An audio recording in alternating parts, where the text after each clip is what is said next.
అందరికీ నమస్కారం. నా పేరు చింటూ. చిట్ చాట్ విత్ చింటూకి స్వాగతం, సుస్వాగతం. జరగబోయే కేకేఆర్ వర్సెస్ ఆర్సీబీ మ్యాచ్లో మరి ఏ టీం విజయం సాధిస్తుంది, ఏ టీం తన తొలి ఓటమిని రుచి చూస్తుంది అని పేట్లో చెప్పడానికి వస్తున్నారు. కేకేఆర్ తరపు నుంచి కిట్టు, మరి ఆర్సీబీ తరపు నుంచి రామానుజన్ గారు. సో మరి వారిని అడిగి తెలుసుకుందాం ఏ టీం విజయం సాధిస్తుందో, ఏ టీం ఓడిపోతుందో అని. నమస్కారం కిట్టు గారు, కేకేఆర్ వర్సెస్ ఆర్సీబీ ఏది గెలుస్తుంది అంట? చింటు గారు, పక్కాగా కేకేఆర్ గెలుస్తుందండి. సరే, తప్పిందా బాబు? కొంచెం కప్పులో టీ తీసుకురండి సార్కి. ఎలాగో కప్పు గెలిచేది లేదు కానీ.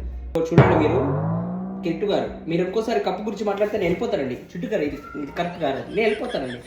కూర్చోండి పర్లేదు, కూర్చోండి. నేను ముందే చెప్పాను మీకు, కప్పు గురించి తీసుకెళ్ళి ఉంటే గిట్ట నన్ను డిబేట్లో పిలకండి, నేను రానని కూడా చెప్పాను. నేను రానండి. ఏంటండి ఇది కప్పు గురించి మరి కప్పు అని చెప్పి పోయేటప్పుడు కప్పు ఏమి పట్టుకుపోతారా ఏంటి? ఎందుకంటే వేస్తారండి మమ్మల్ని?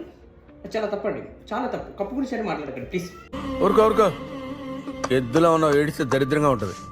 కూర్చోండి, వారన్నంత మాత్రాన మీరు చేయాల్సిన అవసరం లేదు. కూర్చోండి ప్లీజ్ అండి. కప్పు గురించి మాట్లాడండి, ప్లేయర్స్ గురించి మాట్లాడండి, మ్యాచ్ గురించి మాట్లాడండి. కప్పు ఏంటండి? కప్పు ఇవాళ ఉంటుంది, రేపు పోతుంది. కప్పు గురించి ఎందుకు మాట్లాడతారండి మీరు? మా మనోభావాలు దెబ్బతీస్తున్నారు. నీకు భలే హ్యాపీ ఉండదు కదరా నీకా? వాళ్ళు తెచ్చిన కప్పు గురించి మాట్లాడట్లేదండి. టీ కప్పు గురించి మాట్లాడాలి అంతేకాని నేను వాళ్ళు తెచ్చిన కప్పు గురించి అసలు మాట్లాడలేదు. ఓ సారీ, వాళ్ళ కప్ తెలియదు, సారీ అండి. మిమ్మల్ని మీ మనోభావాలు దెబ్బతీలు ఉంటే సారీ, ఓకేనా? దేవుడు అనేవాడు ఉంటే నాకు ఓ రోజు వస్తుందిరా. రామానుజన్ గారు, వారేమో కేకేఆర్ గెలుస్తా అంటారు, మరి మీరేమంటారు? వీరు చెప్పినంత అసత్యం అండి. ఖచ్చితంగా ఆర్సీబీ గెలుస్తుంది. ఇది నేను బాండ్ పేపర్ మీద రాసిస్తానండి.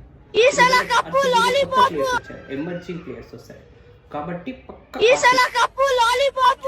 సారీ, ఎక్స్క్యూజ్ మీ, నాకు ఈ మెసేజ్ల మీద మెసేజ్లు వస్తున్నాయి. లైవ్ చాట్లో ఆన్సర్స్ ఇస్తూనే ఉన్నాను. ఏది గెలుస్తుంది అంటే కేకేఆర్, ఆర్సీబీ అంటే కేకేఆర్ అండి. ఇది చూడండి, నేను కావాలని రెచ్చగొడుతున్నాడు. ఇతను కావాలని రెచ్చగొడుతున్నాడు. ఖచ్చితంగా ఆర్సీబీ గెలుస్తుంది. అప్పుడు ఆ తర్వాత నేను మాట్లాడతాను. ఖచ్చితంగా కేకేఆర్ గెలుస్తుంది, ఎందుకంటే మా దాంట్లో గొడ్డు ప్లేయర్స్ ఉన్నారండి.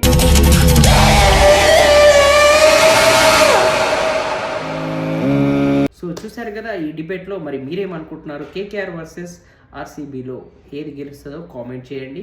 అండ్ మరి ఐపీఎల్ కోసం మరిన్ని అప్డేట్ల కోసం కిందున్న సబ్స్క్రైబ్ బటన్ని మరి బెల్ ఐకాన్ని క్లిక్ చేయండి. మీకు అప్ టు డేట్ నోటిఫికేషన్స్ వస్తాయి. And thank you for watching this video.